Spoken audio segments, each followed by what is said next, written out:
नमस्कार दोस्तों, मैं आप सभी का आपके अपने YouTube चैनल स्टडी विद राज पर बहुत बहुत स्वागत करता हूं।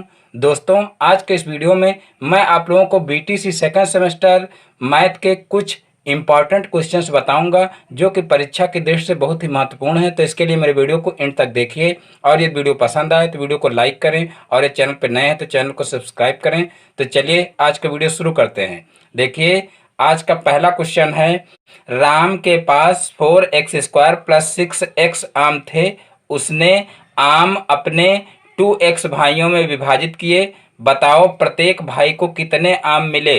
तो देखिए, यहाँ पर जो है राम के पास कुल इतने आम थे, यानी कि 4x² + 6x आम थे। उसने अपने 2x भाइयों में विभाजित किए, तो प्रत्येक भाई को मिले आम निकालने हैं। तो यहाँ पर देखिए हम क्या करेंगे, लिख लेंगे प्रत्येक भाई को मिले आम बराबर प्रत्येक भाई को मिले आम बराबर प्रत्येक भाई को मिले आम बराबर। तो यहाँ पर देखिए कुल आम कितने हैं, 4x² और प्लस का 6x।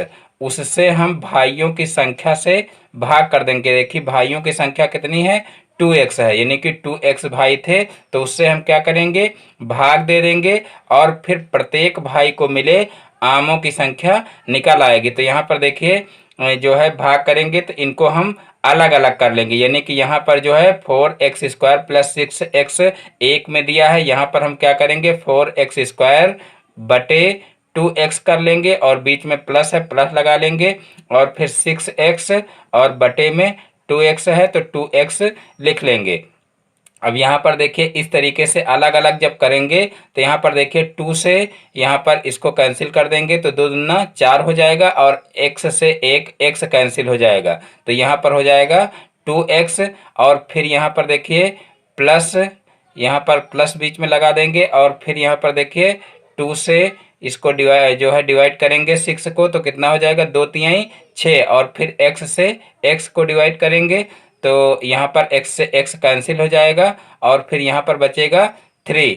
तो इस प्रकार से देखिए यहाँ पर प्रत्येक भाई को मिले आमों की संख्या निकल आएगी।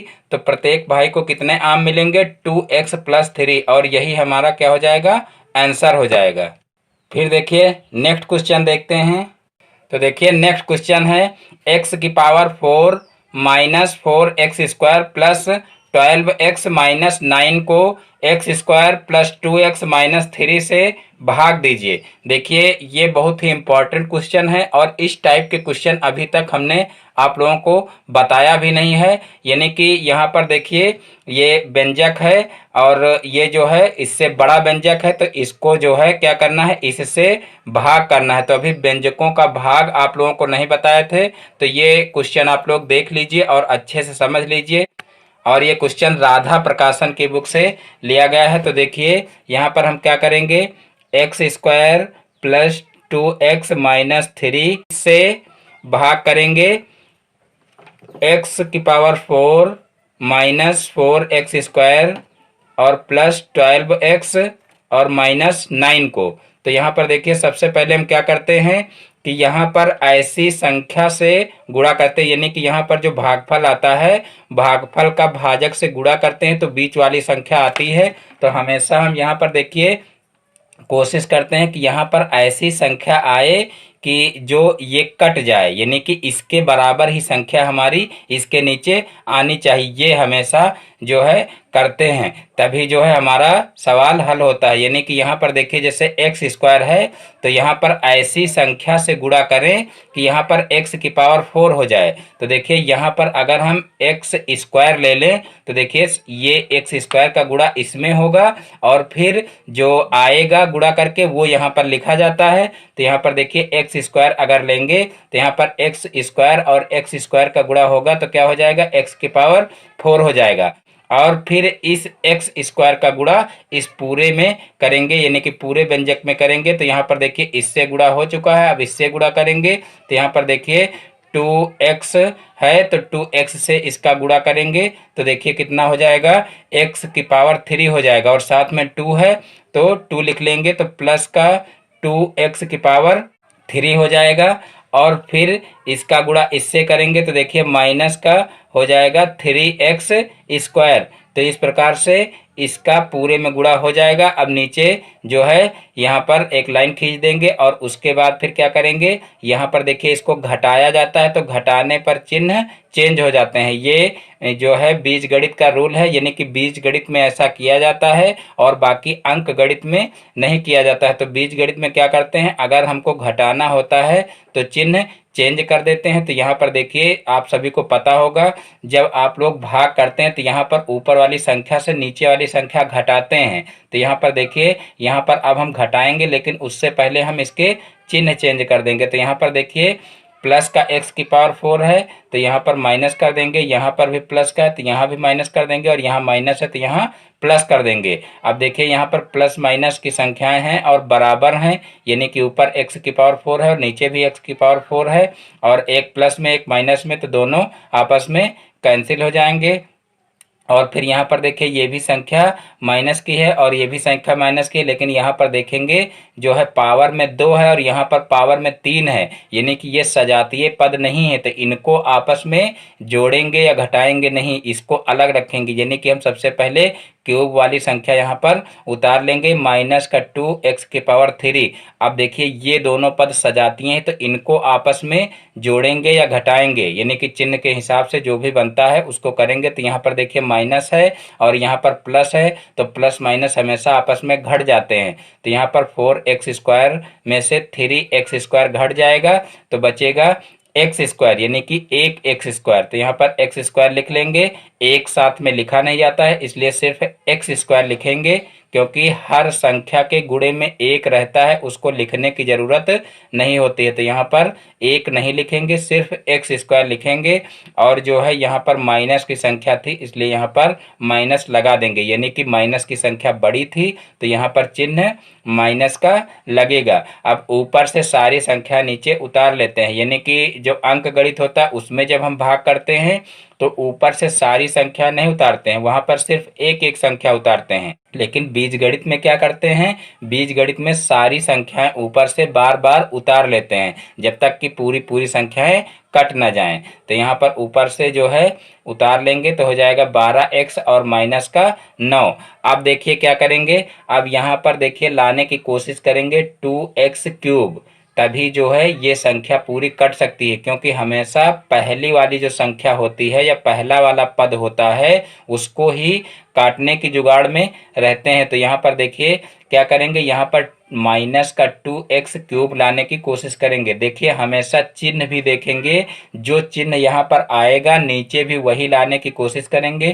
क्योंकि जो है माइनस करने पर क्या होता है, चिन्ह चेंज हो जाते हैं। और जब ऊपर और नीचे दोनों चिन्ह चेंज होंगे, यानी कि एक प्लस में होगा एक माइनस में होगा, तभी दोनों संख्याएं कट सकती हैं। तो यहाँ पर देखिए क्या होगा, ये माइनस का है तो नीचे भी माइनस का आना चाहिए, और जो है 2x³ है तो यहाँ भी 2x³ आना चाहिए। तो यहाँ पर देखिए हम किससे गुणा करें, यानी कि x² में किससे गुणा करें कि 2x³ आ जाए। तो देखिए यहाँ पर हम क्या करेंगे, यहाँ पर पहली बात तो माइनस का 2 है तो यहाँ पर माइनस का 2 कर लेंगे, तो यहाँ पर माइनस का 2x² आ जाएगा। लेकिन यहाँ पर x³ है तो यहाँ पर 2 के साथ में x भी लगा लेंगे, तो देखिए क्या हो जाएगा, माइनस का 2x³ हो जाएगा। अब यहाँ पर जो है 2x³ लिख देंगे। अब देखिए इससे गुणा इसका हो चुका है, अब क्या करेंगे, 2x में -2x का गुणा करेंगे, तो देखिए क्या हो जाएगा,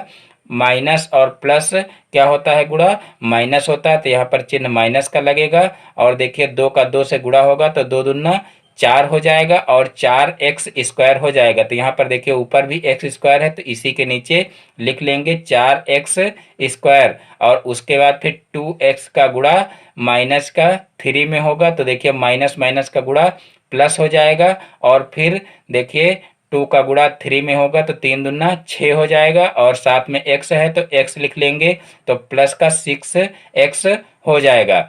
अब देखिए गुणा इसका पूरे में हो चुका है। अब यहाँ नीचे एक लाइन खींच देंगे, और फिर देखिए यहाँ पर घटाना रहता है तो घटाने में हम क्या करेंगे, चिन्ह चेंज कर देंगे। ऊपर प्लस है, सॉरी ऊपर माइनस है तो नीचे प्लस हो जाएगा, यहाँ पर भी माइनस है तो नीचे प्लस हो जाएगा, यहाँ प्लस है तो यहाँ पर माइनस हो जाएगा। और देखिए जब चिन्ह नीचे चेंज कर देते हैं तो ऊपर वाले चिन्ह भूल जाते हैं, यानी कि ऊपर वाले चिन्ह की वैल्यू जो है वो खत्म हो जाती है। फिर जो नीचे चिन्ह चेंज करते हैं तो जब चिन्ह जो आते हैं नीचे वही चिन्ह की वैल्यू रहती है, यानी कि वही चिन्ह माने जाते हैं। तो यहाँ पर देखिए माइनस है, यहाँ पर प्लस है, तो दोनों आपस में कैंसिल हो जाएंगे, यानी कि दोनों आपस में घट जाएंगे तो नीचे जीरो हो जाएगा। और फिर यहाँ पर देखिए ये भी एक माइनस का है एक प्लस का है, तो यहाँ पर देखिए दोनों को आपस में घटा लेंगे तो देखिए 4x² बड़ी संख्या, तो यहाँ पर 4x² में से एक x² घटा लेंगे तो यहाँ पर 3x² बचेगा। और यहाँ पर देखिए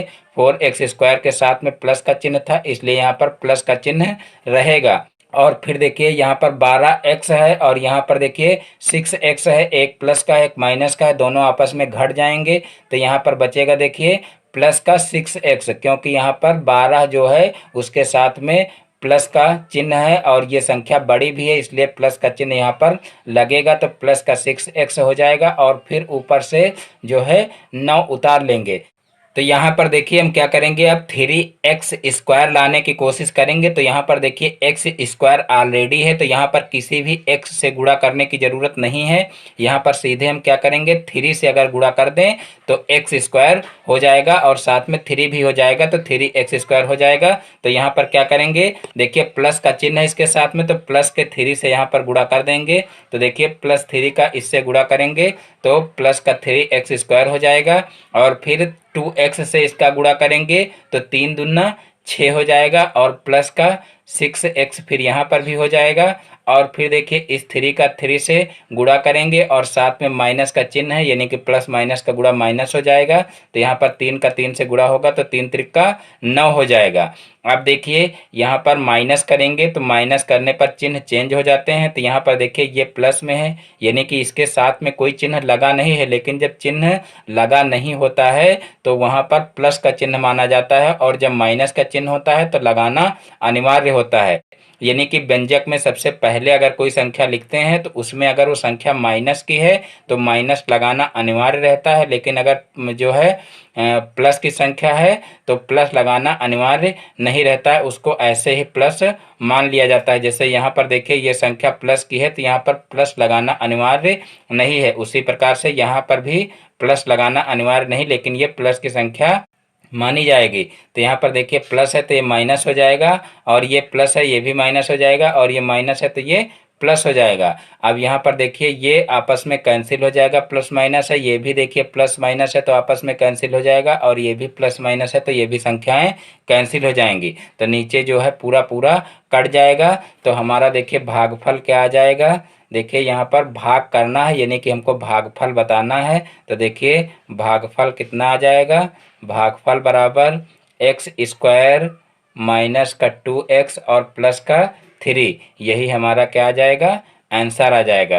तो इस प्रकार से मैं उम्मीद करता हूं कि ये क्वेश्चन आप लोगों को अच्छे से समझ में आ गया होगा। अगर आप लोगों को अब भी प्रॉब्लम है तो आप लोग बताना, इससे संबंधित आगे और जो है वीडियो बना दिए जाएंगे, यानी कि एक पूरा वीडियो जो है इसी से संबंधित बना दिया जाएगा। और उसके बाद अब देखते हैं नेक्स्ट क्वेश्चन।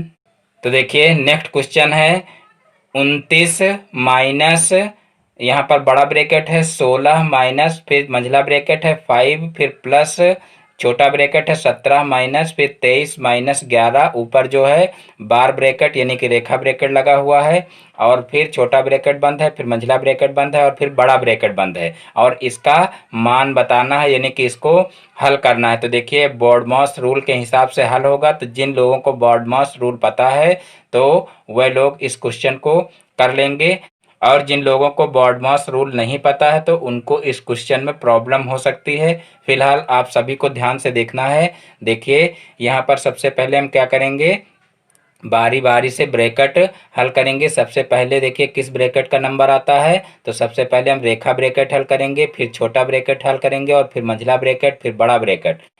तो देखिए फिर क्या करेंगे, फिर जो है इसमें चिन्ह हल करेंगे।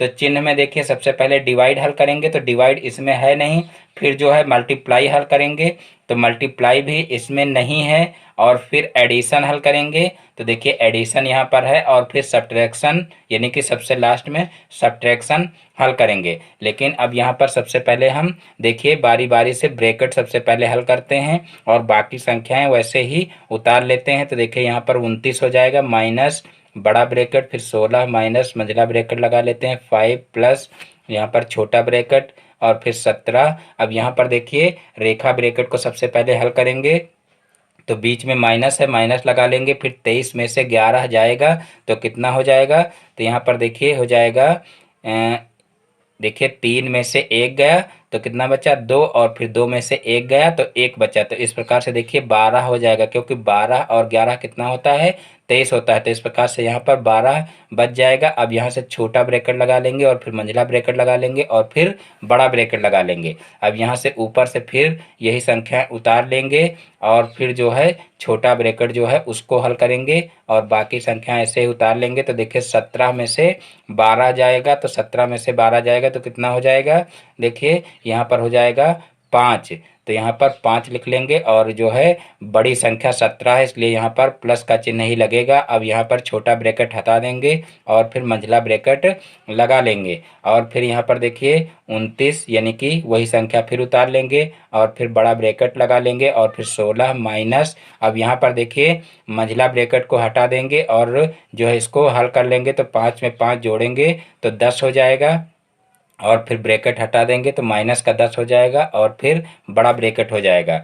और उसके बाद फिर क्या करेंगे 29 को ऐसे उतार लेंगे और बीच में माइनस है तो माइनस लगा देंगे। आप देखिए 16 में से 10 जाएगा तो कितना बचेगा, देखिए 6 बचेगा और फिर यहाँ पर बड़ा ब्रैकेट हटा देंगे तो यहाँ पर माइनस का 6 हो जाएगा। और देखिए 29 में से 6 माइनस करेंगे तो कितना हो जाएगा, 23 हो जाएगा। तो इस प्रकार से 23 ही हमारा आंसर हो जाएगा।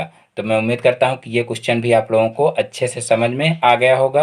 यानी कि यहाँ पर सबसे पहले क्या करेंगे, रेखा ब्रैकेट हल करेंगे, फिर छोटा ब्रैकेट हल करेंगे, फिर मंझला ब्रैकेट हल करेंगे और फिर बड़ा ब्रैकेट हल करेंगे और फिर लास्ट में एक चिन्ह बचा है माइनस, तो यहाँ पर माइनस कर लेंगे और हमारा उत्तर आ जाएगा। फिर देखते हैं नेक्स्ट क्वेश्चन। फिर देखिए नेक्स्ट क्वेश्चन है question number 4, x square plus 2x plus 1 अपान एक्स प्लस 1, फिर है प्लस x माइनस 1 और x प्लस 1, फिर माइनस x अपान x प्लस 1 को सरल कीजिए।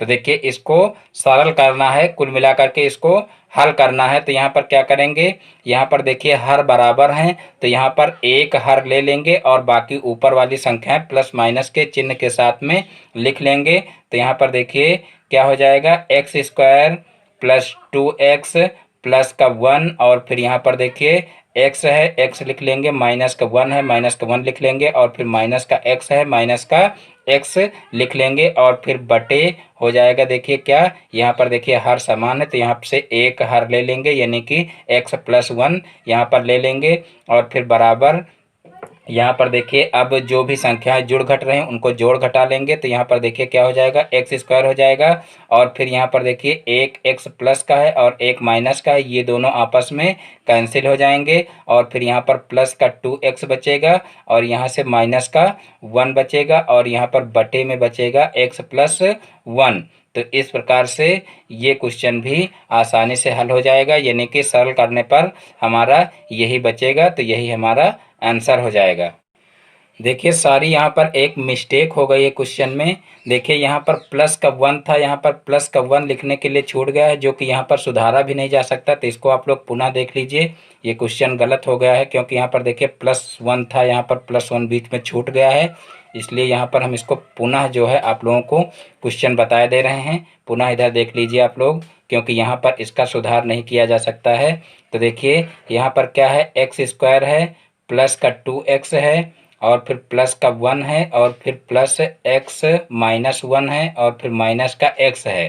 तो देखिए ये ऊपर के पद हैं और नीचे जो है एक हर ले लेंगे। तो एक हर क्या है, x प्लस 1 है तो x प्लस 1 ले लिए, फिर बराबर यहाँ पर देखिए प्लस का 1 है और माइनस का 1 है, ये आपस में कैंसिल हो जाएगा और प्लस का x है और माइनस का x है, ये भी आपस में कैंसिल हो जाएंगे। तो यहाँ से ऊपर से बचेगा एक्स स्क्वायर प्लस का 2x और नीचे बचेगा x प्लस 1। अब देखिए यहाँ से क्या करेंगे, यहाँ से x कॉमन ले लेंगे तो यहाँ पर बचेगा, देखिए x कॉमन लेने पर x प्लस 2, यानी कि यहाँ पर x कॉमन में चला जाएगा तो यहाँ पर देखिए x बचेगा और यहाँ से 2 बचेगा तो x प्लस 2 बच जाएगा और नीचे हो जाएगा x प्लस 1 और यही जो है क्या हो जाएगा, हमारा आंसर हो जाएगा। और ये क्वेश्चन जो है गलत हो गया था क्योंकि यहाँ पर +1 छूट गया था, तो ये क्वेश्चन आप लोग लगा लीजिए। अब देखते हैं नेक्स्ट क्वेश्चन। एक रेलगाड़ी की चाल x² + 3x + 2 किलोमीटर प्रति घंटा है तो वह x + 2 घंटे में कितनी दूरी तय करेगी। एक रेलगाड़ी की चाल x² + 3x + 2 किलोमीटर प्रति घंटा है तो वह x + 2 घंटे में कितनी दूरी तय करेगी। तो यहाँ पर देखिए सबसे पहले तो आप लोगों को पता होना चाहिए कि जो है चाल, दूरी और समय में संबंध क्या होता है, क्योंकि उसी संबंध से क्वेश्चन लगेगा और इस टाइप के जितने भी क्वेश्चन आएंगे चाल, दूरी और समय से संबंधित, वो सारे के सारे क्वेश्चन उसी सूत्र पर आधारित होंगे। और अगर आपको वो सूत्र नहीं पता होगा तो इस टाइप के क्वेश्चन लगाने में प्रॉब्लम हो सकती है।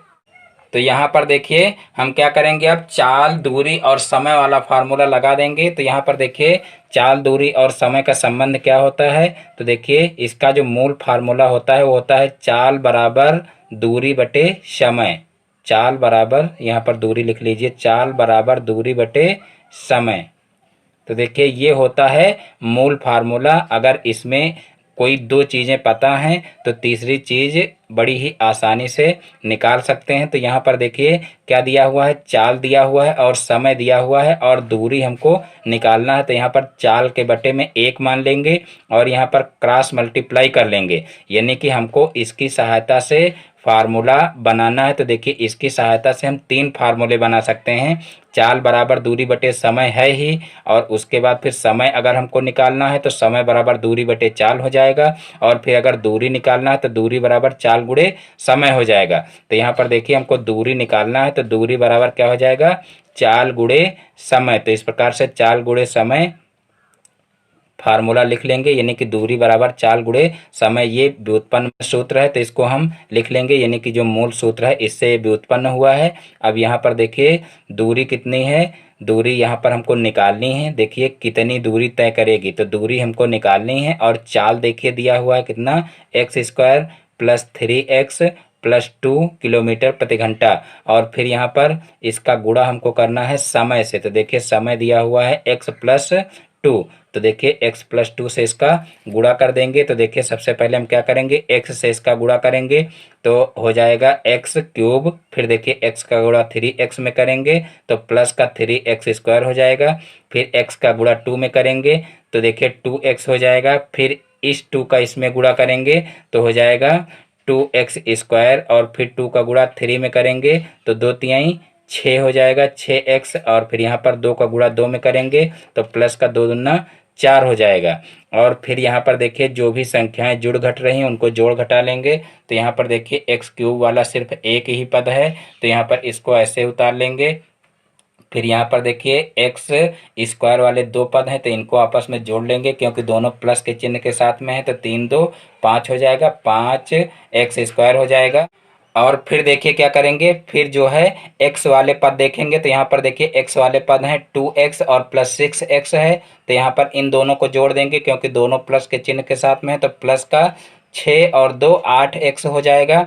और फिर यहाँ पर देखिए जो है बिना x, यानी कि जो अचर पद हैं वो सिर्फ यहाँ पर एक पद है तो उसको यहाँ पर लिख लेंगे प्लस का 4, और फिर यही हमारा क्या हो जाएगा, यही आंसर हो जाएगा। यानी कि जो दूरी है वो हमारी निकल आएगी x³ + 5x² प्लस का 8x और प्लस का 4, और यही हमारा जो है आंसर हो जाएगा। फिर देखते हैं नेक्स्ट क्वेश्चन। फिर देखिए नेक्स्ट क्वेश्चन है क्वेश्चन नंबर 6। पिता की उम्र उसके पुत्र की उम्र की 4 गुनी है, 6 वर्ष बाद पिता की उम्र उसके पुत्र की उम्र के 2.5 गुने से 6 वर्ष अधिक हो जाएगी। दोनों की वर्तमान उम्र ज्ञात कीजिए। तो देखिए इस टाइप के क्वेश्चन हम पहले ही आप लोगों को बता चुके हैं कि सबसे पहले हम इसकी जो है वर्तमान उम्र मानते हैं, यानी कि जो भी पिता पुत्र दिए हैं या कोई और पिता पुत्री दी हुई है या कुछ भी दिया हुआ तो उनकी हम वर्तमान उम्र मान लेते हैं। तो यहाँ पर देखिए हम मानेंगे कि माना पुत्र की वर्तमान आयु, क्योंकि यहाँ पर देखिए कंडीशन के हिसाब से ही मानते हैं। यहाँ पर पिता की उम्र मानेंगे तो यहाँ पर देखिए गलत हो जाएगा, क्योंकि पिता की उम्र उसके पुत्र की उम्र की 4 गुनी है। तो यहाँ पर जब हम पुत्र की उम्र मानेंगे पहले तभी पिता की उम्र निकाली जा सकती है, क्योंकि पिता की उम्र उसके पुत्र की उम्र की 4 गुनी है। तो जब पुत्र की उम्र मानेंगे कि माना पुत्र की उम्र x वर्ष है तो यहाँ पर पिता की उम्र उसके पुत्र की उम्र की 4 गुनी हो जाएगी, यानी कि पिता की उम्र 4x हो जाएगी। तो यहाँ पर मानने में ये भी ध्यान रखना है, यानी कि अगर आप मान लोगे कि माना पिता की उम्र x वर्ष है तो फिर आप पुत्र की उम्र नहीं निकाल पाओगे पहली कंडीशन के हिसाब से। तो इसलिए आपको यहाँ पर मानने में ये चीज़ आप लोगों को विशेष ध्यान रखना है कि हम सबसे पहले किसकी उम्र को माने, यानी कि पिता की उम्र को माने कि पुत्र की उम्र को माने। तो यहाँ पर क्वेश्चन आप लोग ध्यान से पढ़िए और उसके बाद आप डिसाइड करिए कि हमको पहले किसको मानना है। तो देखिए यहाँ पर लिखा है पिता की उम्र उसके पुत्र की उम्र की 4 गुनी है। तो यहाँ पर पुत्र की उम्र की 4 गुनी है, तो यानी कि हम पहले पुत्र की उम्र मानेंगे। माना पुत्र की उम्र बराबर माना पुत्र की वर्तमान उम्र मान लीजिए, माना पुत्र की, क्योंकि वर्तमान उम्र ही मानी जाती है। तो माना पुत्र की वर्तमान उम्र बराबर x वर्ष है। तो पिता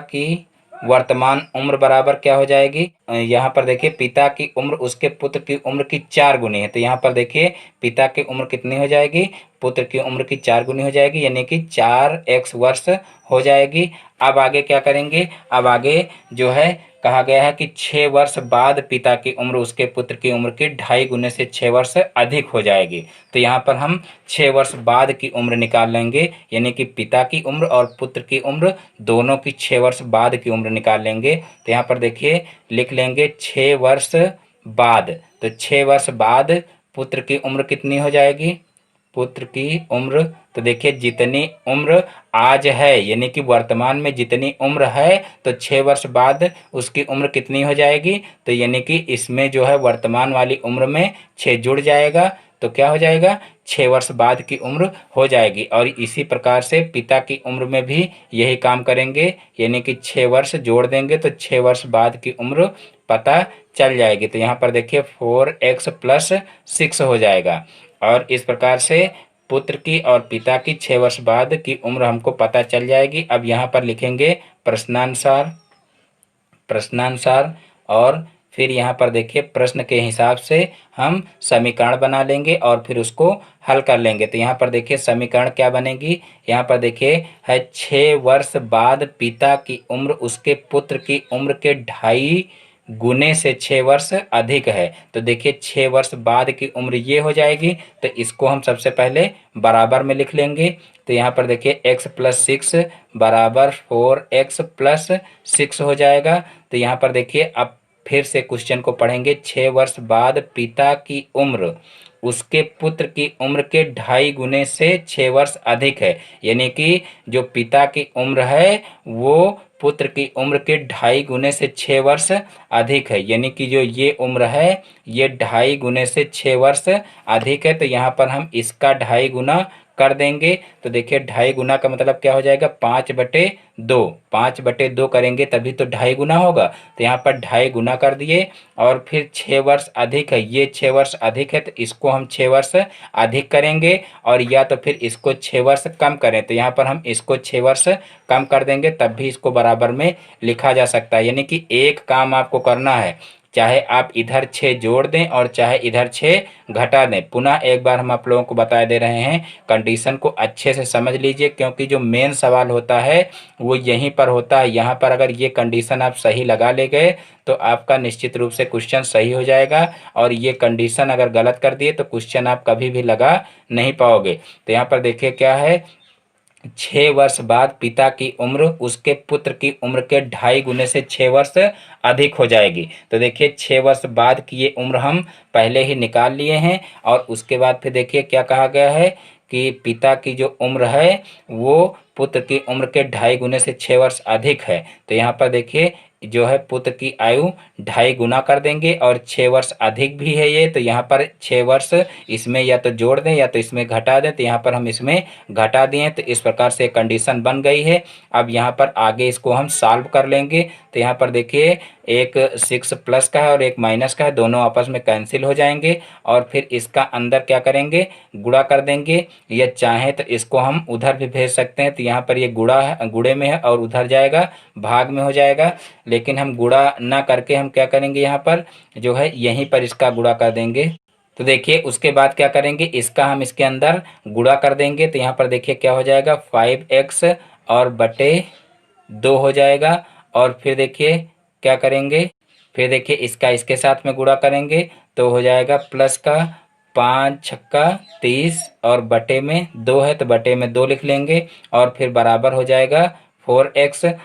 अब देखिए आगे क्या करेंगे, अब यहाँ पर x वाले पद एक तरफ कर लेंगे और अचर पद एक तरफ कर लेंगे। तो यहाँ पर देखिए 5x/2 हो जाएगा। और फिर इसको इधर पक्षांतर करेंगे तो माइनस का 4x हो जाएगा। और इसको इधर पक्षांतर करेंगे तो माइनस का 30/2 हो जाएगा। लेकिन जब 30 का 2 से भाग करेंगे तो कितना हो जाएगा, 15 हो जाएगा। तो इसलिए यहाँ पर माइनस का 15 लिख लेंगे। और फिर यहाँ पर देखिए क्या करेंगे, यहाँ पर जो है फिर एलसीएम ले लेंगे। तो यहाँ पर एलसीएम लेंगे तो क्या हो जाएगा, 5x और माइनस का 4 दूना 8 हो जाएगा, 8x और बटे में 2 हो जाएगा। और फिर यहाँ पर हो जाएगा माइनस का 15। और अब इधर देखिए साइड में हम क्वेश्चन को हल किए दे रहे हैं। यहाँ पर देखिए इस 2 को उधर ले जाएंगे और इसमें से इसको घटा देंगे। तो यहाँ पर देखिए -8x में से प्लस का 5x घटेगा तो माइनस का 3x हो जाएगा। और फिर देखिए इसको उधर ले जाएंगे तो इधर बटे में उधर जाएगी संख्या, तो जो है गुणे में हो जाएगी। तो 15 दूना 30 हो जाएगा तो माइनस का 30 हो जाएगा। और फिर देखिए x को इधर ही रखेंगे और जो है 3 को उधर भेज देंगे तो ये माइनस के साथ में 3 जाएगा तो माइनस का 30 बटे माइनस का 3 हो जाएगा। और फिर माइनस माइनस प्लस हो जाएगा, या कह लीजिए माइनस माइनस कैंसिल हो जाएगा। और फिर x बराबर देखिए 3 दहम 30 होता है, यहाँ पर 10 आ जाएगा। तो इस प्रकार से पुत्र की वर्तमान आयु x माने थे तो पुत्र की वर्तमान आयु निकल आएगी। जो है यहाँ पर नीचे लैंग्वेज में लिख भी सकते हैं पुत्र की आयु। देखिए वर्तमान नहीं लिख रहे हैं क्योंकि यहाँ पर जगह कम है, आप लोग लिख लेना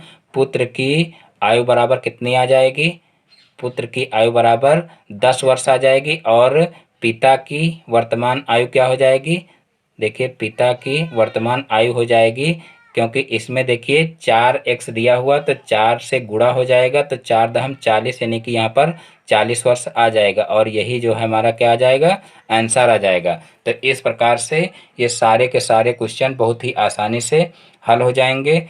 तो इस प्रकार से मैं उम्मीद करता हूँ कि ये सारे के सारे क्वेश्चन आप लोगों को बहुत ही अच्छे से समझ में आ गए होंगे। तो दोस्तों यदि हमारा वीडियो पसंद आया हो तो वीडियो को लाइक करें, और ये चैनल पर नए हैं तो चैनल को सब्सक्राइब करें और बेल आइकन को भी प्रेस कर लें, जिससे हमारे आगे आने वाले वीडियो का नोटिफिकेशन आपके मोबाइल पर सबसे पहले पहुँचे। फिर मिलते हैं अपने नेक्स्ट वीडियो में एक नए टॉपिक के साथ में। तब तक के लिए जय हिंद, जय भारत।